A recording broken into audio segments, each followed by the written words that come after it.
मैं कांग्रेस और बीजेपी का रुख करूं दर्शकों, उससे पहले मैं डीके दुबे जी के पास जाना चाहूंगा और समझना चाहेंगे कि संविधान में इन दो शब्दों का महत्व क्या है, इस पर राजनीति क्या है और इसकी आवश्यकता कितनी है।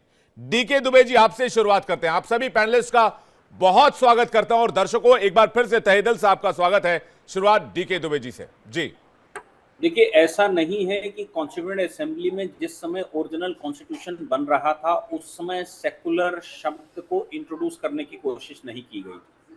उस समय भी सेकुलर शब्द को डालने की कोशिश की गई थी, लेकिन उस समय की संविधान सभा ने इसको स्वीकार करने से मना कर दिया। और यहां तक कहा गया कि सिब्बल लाल सक्सेना, एच.वी. कामत ने यहां से शुरू किया कि भाई हम शुरू करना चाहते हैं in the name of God, भगवान के नाम से हम यहाँ शुरू करना चाहते हैं। तो इस बात को लेकर डिस्कशन हुआ और ये कहा गया कि कुछ लोगों ने कहा कि भाई ये तो आप भारत के स्ट्रक्चर के खिलाफ चला जाएगा। तो उन्होंने कहा नहीं नहीं, ये कोई सेकुलर स्ट्रक्चर के खिलाफ नहीं है और सेकुलरिज्म डालने की हमें जरूरत भी नहीं है। भारत अपने आप में, जब हिंदू की बात करते हैं, जब भारत के लोगों की बात करते हैं, तो वो अपने आप बहुआयामी है।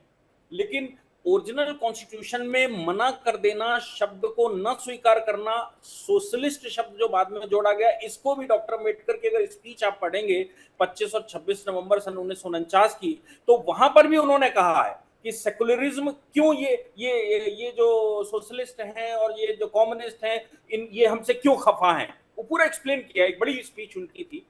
लेकिन जिस समय संविधान अपने एग्जिस्टेंस में हो, इमरजेंसी लगा दी गई हो, पार्लियामेंट एग्जिस्टेंस में ना रहे, उसका कोई पावर ना रहे, और ऐसे समय पर जहां 6 साल पार्लियामेंट का टाइम बढ़ा दिया गया हो और उस समय 42nd अमेंडमेंट में इसको जोड़ना, ये अभी भी कई मायनों में क्वेश्चन मार्क है कि क्या इमरजेंसी के दौरान किया गया संविधान संशोधन वैलिड भी होता है। तो मैं मानता हूं कि जब ओरिजिनल संविधान में इसको स्वीकार शब्द को नहीं किया गया, तो उस समय बाबा साहब अंबेडकर और बाकी लोग जो संविधान सभा के सदस्य थे, उन्होंने इस बात को यूनिनिमसली स्वीकार किया कि नहीं ठीक है, नहीं ये शब्द नहीं चलेगा यहाँ पर। बाद में ऐसा क्या आवश्यकता पड़ गई कि सेकुलर शब्द जोड़ना पड़ा, मुझे लगता है ये एक एनोमली है। और इस पर कुछ लोग, मैंने ये भी मेरे संज्ञान में है कि कुछ लोग पिटीशन लेकर गए हैं और ये कहने के लिए कि भाई ये जब एग्जिस्टेंस में थे ही नहीं, जब सरकार ही नहीं, केवल सरकार ही अकेली है और वो इमरजेंसी लगी है, क्या इमरजेंसी के दौरान ऐसा कोई शब्द या संविधान के संशोधन की वैलिडिटी क्या है। मुझे लगता है कि ये अभी एक प्रश्न है हमारे देश में। एक चीज और डीके दुबे जी यहां साफ कीजिए जरा। संविधान की मूल प्रति में 22 जो महानुभाव उनके और भारतीय संस्कृति या भारतीय संस्कार के जो पुरोधा रहे, उनकी तस्वीरें, जिसमें प्रभु श्री राम की तस्वीर, माता सीता की तस्वीर, हनुमान जी की तस्वीर, श्री कृष्ण जी की अर्जुन को उपदेश देते हुए तस्वीर, अकबर की तस्वीर, झांसी की रानी की तस्वीर, ये तमाम तस्वीरें हम देखते थे। माना यह जाता है कि 70 के दशक में इन तस्वीरों को हटाया गया, तब जाकर इसमें सेक्युलर और समाजवाद शब्द जोड़ा गया, सोशलिस्ट। देखिए, एक चीज तो मुझे लगता है कि हमको पहले समझनी चाहिए कि ऑनरेबल सुप्रीम कोर्ट की जो प्रैक्टिस है, उस प्रैक्टिस में इस्टेब्लिश्ड प्रिंसिपल ऑफ लॉ पर वो प्रैक्टिस चलती है। और इस्टेब्लिश्ड प्रिंसिपल ऑफ लॉ के आधार पर अगर कोई प्रावधान चैलेंज भी होता है कोर्ट में, तो उसको भी अवैधानिक घोषित कर देता है। यानी कि संविधान में अगर कुछ लिख दिया गया, कोर्ट में वो चैलेंज हुआ और कोर्ट की नजर में वो भारत के इस्टेब्लिश्ड प्रिंसिपल्स के अगेंस्ट में जाता है, तो फिर वो उसको स्वीकार नहीं करते। इसका मतलब ये हो गया कि भारत की अपनी एक मूल भावना है, भारत का अपना एक इतिहास है, भारत का अपना एक स्ट्रक्चर है। जब भारत का एक स्ट्रक्चर है, वो स्ट्रक्चर लाएंगे कहां से? वो स्ट्रक्चर शुरू होगा रामायण से, वो स्ट्रक्चर शुरू होता है महाभारत से, वो स्ट्रक्चर शुरू होता है गीता से, वो स्ट्रक्चर शुरू होता है उपनिषदों से।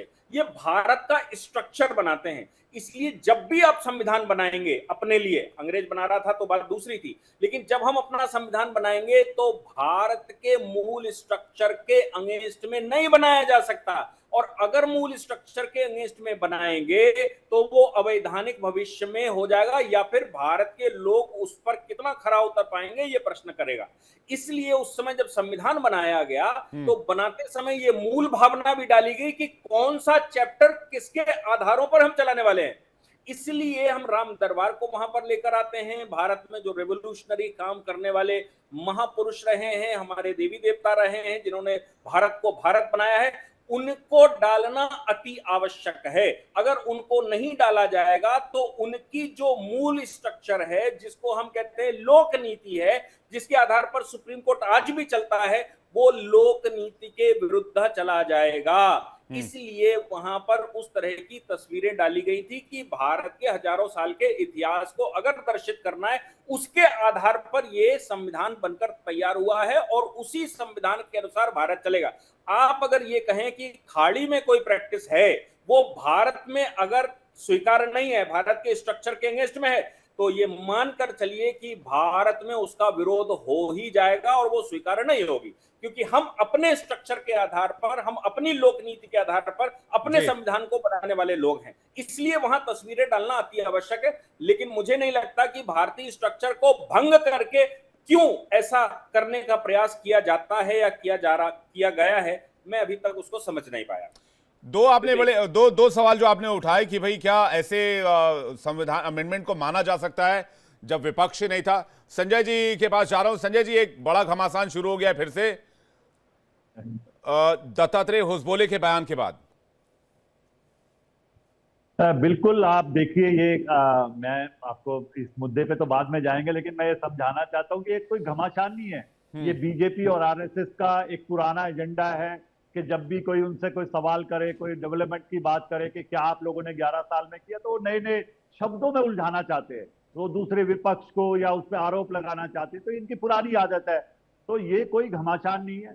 आप उस टाइम के हालात क्या थे जब इमरजेंसी लगाई गई, पूरा देश जानता है और बहुत सारे लोग अभी हमारे साथी बता रहे थे कि क्या क्या कारण थे। तो ये कोई नई बात नहीं है। और राहुल जी ने साफ, आपने देखा, उन्होंने कहा कि बीजेपी डरती है, बीजेपी संविधान से भागना चाहती है। उनको लगता है कि आज का जो समय है, आपको उनको जवाब ना देना पड़े, वो संविधान से बचने की कोशिश करते हैं। तो उनका जो अपना एजेंडा है, वो जो गरीब लोग हैं, जो हालात है, उनसे किस तरीके से वो उनका फायदा उठाया जाए, किस तरीके से राजनीतिकरण किया जाए, वो सब बीजेपी कर रही है। तो ये कोई बड़ा मुद्दा नहीं है। आज के हालात, आप 1975 के हालात और आज के हालात की बात करें तो ये जब भी इनसे कोई सवाल करते हैं तब ये पुरानी बात उठा देते हैं। कांग्रेस के टाइम पे ये हुआ था इमरजेंसी में, अरे वो समय के हालात को देखते हुए वो चीजें करी गई थी। आज के हालात देखते हुए आप अपना बताइए, आपने क्या किया 11 साल में? क्या हुआ? जिन बड़े 3 मुद्दों पे सरकार को बदला गया था, महंगाई, भ्रष्टाचार, रोजगार, उन सारी चीजों में सरकार फेल हो गई है। और इनके नेता, आरएसएस के नेता, ये बड़े बड़े ऐसा चुटकुले छोड़ देते हैं जो देश को, जो मुद्दों को, तो जो मेन मुद्दे उन पे ना जाए, बस इसी में उलझ के रह जाए। ये सारी चीजें कर रही है बीजेपी। लेकिन संजय जी, सवाल ये भी है ना कि ये मुद्दे अभी क्यों? या चुनाव को देखते हुए, या फिर 50 साल इमरजेंसी के पूरे हो गए, इसे देखते हुए ये सारी बातें सामने आ रही हैं? नहीं, बिल्कुल, आप देखिए, ये आज इन मुद्दों की जरूरत ही नहीं है। समय बदलता जा रहा है, हालात बदलते जा रहे हैं, नई नई टेक्नोलॉजी आ रही है, नया समय बदल रहा है। तो आज के हालात में इनको ये देखना चाहिए, आरएसएस को या बीजेपी को, कि हमें क्या करना है, सरकार पे हमें क्यों लेके आए, देश के लोगों ने क्यों वोट डाला है। जब भी इनसे कोई बात करते हैं तो कोई पुरानी बात उठा के खड़े हो जाते हैं। अरे आपको जिम्मेवारी अब की दी गई है, आप पुरानी बातें, आप देखिए इन्होंने इमरजेंसी के लिए कितना बड़ा मुद्दा बनाया पूरे देश में, किस तरीके से प्रोग्राम किए गए। तो ये सिर्फ इसका राजनीतिकरण था कि कांग्रेस को नीचे। आप लोग भी तो कहते हैं कि संविधान हटा देंगे, मनुवाद लेते आएंगे, मनुस्मृति लागू कर देंगे, तो ये डाइवर्ट करने की कोशिश नहीं है? नहीं, डाइवर्ट संविधान कौन हटा सकता है? आप मुझे बताइए, संविधान को हटाने की कहां कोशिश होती हुई नजर आती है? क्या ये राजनीतिकरण नहीं है संविधान का? और बीजेपी कहती है जो लोग संविधान को जेब में लेकर घूमते हैं वो कहते हैं कि भाई हम संविधान हटा देंगे, या संविधान हटाने का आरोप लगाते हैं। नहीं, देखिए, कुछ भी बोल सकता है कोई भी, लेकिन कोई जेब में लेके नहीं घूमता। संविधान से हमारा देश चलता है, सबसे बड़ी ताकत है हमारे देश की संविधान, और सबको मानना पड़ता है। और अगर बीजेपी के लोगों को, मुझे हंसी मैं हैरान हूं सुन के कि बीजेपी अगर इस शब्द का इस्तेमाल कर रही है संविधान को, जितनी सारी एजेंसियां, जितने सारे रिसोर्सेज इन्होंने इस्तेमाल करे चुनाव जीतने के लिए, उतने तो किसी भी पार्टी ने नहीं करे। तो ये कोई सवाल नहीं है। आज ये डाइवर्ट करना चाहते हैं मुद्दों को कि जनता इनसे सवाल ना करे, जनता इनसे पूछे कि भाई क्या किया 11 साल में। तो वो सिर्फ डाइवर्ट करने का एक मामला होता है, एक ऐसी बात छोड़ देते जी हैं, फिर उससे मीडिया में और वो बात चलती रहती है, तो ये बचते जी रहते हैं उससे। ठीक है, सूर्य मैथिल जी के पास आ रहा हूं। सूर्य मैथिल जी, क्या मुख्य मुद्दों से ध्यान भटकाने की कोशिश है? जो मुद्दे कांग्रेस पार्टी उठा रही है, महंगाई, बेरोजगारी। धन्यवाद। पहले तो आपको और पूरे देश को भारत माता की जय वंदे मातरम। और मैं अभी कांग्रेस के प्रवक्ता को सुन रहा, उन्होंने कहा कि उस समय की परिस्थितियां थी, उस समय जो हालात थे, उन हालातों में इमरजेंसी लगानी थी। बिल्कुल सही बात है। मैं छौकर साहब से बिल्कुल सहमत हूं कि उस समय ऐसी परिस्थिति थी कि कांग्रेस का सफाया हो गया था। कांग्रेस की जो, मैं ये कहूं कि सर्वमान्य नेता, सर्वोच्च नेता इंदिरा गांधी जी प्रधानमंत्री रहते हुए अपना चुनाव हार गई थी। सरकारी मशीनरी का उन्होंने दुरुपयोग किया, उसके कारण वो चुनाव को जीत पाई, चोरी से, झुट्टई से, दगाबाजी से। अब इसकी पोल जो है वो इलाहाबाद हाई कोर्ट में खुल गई और जज साहब ने उनको डिस्क्वालीफाई कर दिया। अब डिस्क्वालीफाई होने के बाद चुनाव में धांधली करने के आरोप में इंदिरा गांधी जी जेल जाती, तो उनको लगा कि अपनी सीट को बचाने का सबसे अच्छा जो मैं ये कहूं कि तरीका है वो ये है कि हम इस देश के लोकतंत्र की हत्या कर देते हैं और संविधान का गला घोंट देते हैं। और आप देखिए, मैं ये कहूंगा शांडिल्य जी कि इमरजेंसी की जो वेदना है वो मेरे परिवार ने भी सही है। मेरे दादाजी ने 12 महीने तक जेल भी काटी, बिगर किसी मैं ये कहूं आरोप के, केवल राजनीतिक रूप से विपक्ष की पार्टी का कार्यकर्ता होने के नाते उनको जेल में बंद कर दिया गया, उनको यातनाएं दी गई, उनका नखून तक निकाला गया। और उन्होंने मुझे ये भी बताया कि न जाने हजारों लोग, ऐसे अनाम लोग जिनका आज तक सर पता नहीं, उनकी हत्या मैथिल जी, वो इतिहास पढ़ रखा है लोगों ने। आप मुझे बताइए, सेक्युलर, ये जो धर्मनिरपेक्ष वाली बात है और जो सोशलिस्ट वाली बात है, क्या इस पे बात होनी चाहिए कि नहीं होनी चाहिए? वैसे विवेक जी, अगर आप कांग्रेस के प्रवक्ता की तरह मुझे शांति से अपनी बात रखने दें तो मुझे अच्छा लगेगा सर। मेरा निवेदन है आप आ रहे हैं मालगाड़ी की रफ्तार से, यहां शो चल रहा है बुलेट ट्रेन की रफ्तार से, जमाना बुलेट ट्रेन का है, अब बुलेट ट्रेन की रफ्तार से आइए तो मुझे बड़ा अच्छा लगेगा। मतलब कांग्रेस के प्रवक्ता यहाँ पर जस्टिफाई कर रहे हैं इमरजेंसी को, वो बहुत लाइटली ले रहे हैं। वो ये बता रहे हैं चलिए, अरे तो आपको बुलाया ना, आपको बुलाया तो सर काउंटर करने के लिए, विषय पे आपको बुलाया काउंटर करने के लिए। मैं कांग्रेस पार्टी का प्रवक्ता थोड़ी बैठा लगा हूं यहाँ पे, मैं कांग्रेस पार्टी का या बीजेपी का प्रवक्ता थोड़ी लगा हुआ हूं यहाँ पे। नहीं, मैं बीजेपी का प्रवक्ता या कांग्रेस पार्टी का प्रवक्ता थोड़ी लगा हुआ यहाँ पे। आपको बुलाया तो इसीलिए आप काउंटर तो कीजिए। आप इमरजेंसी की कहानी डिटेल से बताने लगे, जो हम बता चुके हैं ऑलरेडी अपने शो की ओपनिंग में। आप मुझे बताइए, सेक्युलर शब्द और सोशलिस्ट शब्द जो है, धर्मनिरपेक्ष और समाजवाद, क्या बोलना है मैं वो बोल देता हूं सर। अगर ऐसा लगता तो आप मुझे बताइए, मैंने क्या बोलना है मैं वो बोल देता हूं, बताइए सर। मैं कह रहा हूं धर्मनिरपेक्ष और समाजवाद पर क्या राय आपकी? इमरजेंसी ठीक थी, जो कांग्रेस के प्रवक्ता ने भी आपके चैनल पे बोली, आपके मंच पे बोली, आपने काउंटर किया उनको। किसने कहा इमरजेंसी ठीक थी? नहीं तो आपने काउंटर किया, आप मुझे जितना नहीं, किसने कहा इमरजेंसी ठीक थी? किसने कहा इमरजेंसी ठीक थी? तो आपने उनको काउंटर किया।